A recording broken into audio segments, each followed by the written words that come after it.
And finally, what we are having, the last current affair for the day, one of the most significant current affair covering the environment conservation and and biodiversity, with a title Project Tiger, set to displace 5.5 lakh forest dwellers as the title. Okay. So here comes the first point to remember, RRAG, for this purpose. What is this? A report was released by this institute. What is this in the sense? Rights and Risks Analysis Group. What is this? Rights and Risks Analysis Group. It released a report on International Tiger Day, which highlights that Project Tiger will displace approximately 5.5 lakh scheduled tribes and other forest dwellers. So here comes the point, at least 5.5 lakh, 5,50,000 scheduled tribes and other forest inhabitants are anticipated to be displaced by Project Tiger. Okay. The number of these displaced individuals are such dramatically increased. Okay. Dramatically increased since 2021, with an average increase of 967% per protected area. This is really to be addressed concern. Smaller displacements are noted in reserves in Tamil Nadu and Rajasthan, okay, but those are also to be addressed. And the report especially criticizes the lack of free, prior and informed consent and mandated by the Forest Rights Act and Wildlife Protection Act of 1972. So first let us understand what is this Project Tiger is all about, which is a centrally sponsored scheme in 9 reserves across 9 states of India, including Assam, Bihar, Karnataka, Madhya Pradesh, Maharashtra, Odisha, Rajasthan, Uttar Pradesh and West Bengal. And it was launched in the year 1973. And the primary goal is to identify and protect the regions that are specifically managed to protect tigers and ecosystems linked to it. And after 50 years of effective operation, Project Tiger can guarantee the recovery of India's wild tigers, which are now under threat. Okay. And the previous 50 years, India's Project Tiger has significantly advanced tiger conservation as well, in which as a part of this tiger conservation, funding will be provided, establishments will be provided, regulatory and controlled mechanisms can be provided. Okay. Likewise, we can also see the significant increase in the tiger population, and tiger reserves in India was also increased under its square kilometer area, and International Big Cat Alliance IBCA can also seen as a participatory thing regarding the tiger panthers or the tigress. Tigress as the subspecies of the tiger as the habitant of the tropical rainforest can be increased, and the threats related for the tigers population to decrease, the swamps related to that, the poaching and illegal trade related to that, the habitat loss can be, everything can be reduced under the Project Tiger, and the protection status under IUCN, International Union for Conservation on Animals, Nature, Red List data, endangered data. We can make these tigers to come out, and hence it can be decreased. So all these can be seen as the advantages of this Project Tiger in this country, which was started in the year 1973. But the problem here is, on one side we are conserving and protecting, securing the population of tiger, but at the same time we should also concentrate on the effects of the indigenous people, who are especially the tribes and other backward sections like forest dwellers. These are getting affected because of displacement.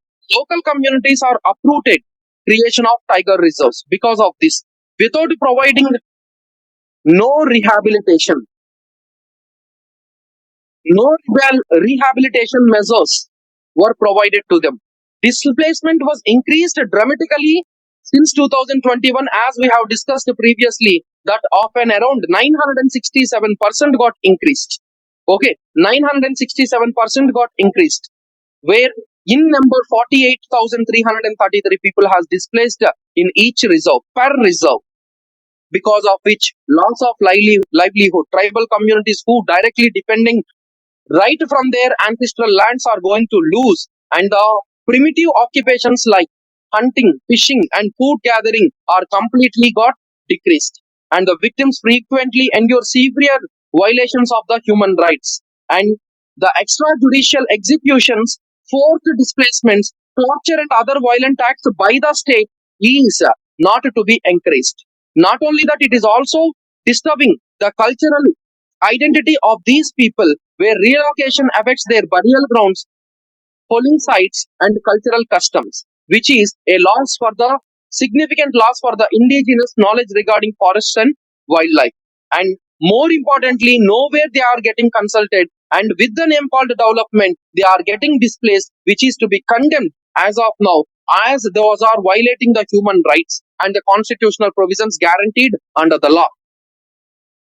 Okay, so you should understand what a positive example of coexistence in Karnataka's Biligiri Rangaswamy Temple Tiger Reserve, where the Soliga tribe lives harmoniously with tigers, resulting in a significant increase in the tiger population, is a welcome factor. But at the same time, that these so-called concerns without addressing by the state as its responsibility and to make state to hold accountability is the call of the hour. So what to do in the sense, we need to understand that the consent of these people who are becoming victims, vulnerables, consultation should be made properly, so that only the policy making over displacement can be possible.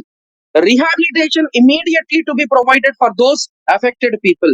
Before designating a territory as a tiger reserve, those should be consulted at any cost, which is a mandatory obligation. Okay, displaced families, alternative sources of income should be provided, and balance between protecting tigers and ensuring human welfare is to be maintained in a critical way by the state as its first priority. Okay, so update the tiger conservation strategy. Okay, addressing the displacement, upholding indigenous rights, and encouraging community involvement is to be strengthened. And as we have discussed, yes, the population number of the tigers is increasing is a welcoming factor, but at the same time, the key demands that by not making these communities as vulnerable is to be addressed at any cost. So, because of the Project Tiger, we are having both positive and negative. Positive is related to the environmental conservation of tigers. Negative is the human welfare, and hence, you should understand what the question is related to. What examine. The question is related to what examine. So, to write about Project Tiger's success in India, there are both positive and negative. So, please do go through this question, and you can easily answer this. And this so-called preliminary question here. Consider the following statements. What are correct? They seek to protect tigers' natural habitat as well as their supply of prey. This is correct. India's first tiger reserve is Sariksa. No. India's first tiger reserve is Bandipur Tiger Reserve in Karnataka, 1973, under Project Tiger initiative. And the goal of this Project Tiger, is to conserve tigers in their natural habitat. Correct. And hence 1 and 3 are correct. 1 and 3, A is correct. A is correct, and this is what the explanation. So just go through all the affairs, and if you do have any doubts, you please contact the Pragna. We are happy to resolve your doubts with respect to these current affairs, and it will be going to be benefited to each and every aspirant, right from the fresher level to the senior most aspirant. So this is all about the major important points related to the current affairs with different GS papers, and this is all for the day for the current affairs session. Thank you. I'm signing off. Again, we can meet in the next current affairs session. This is all for the day. Thank you very much.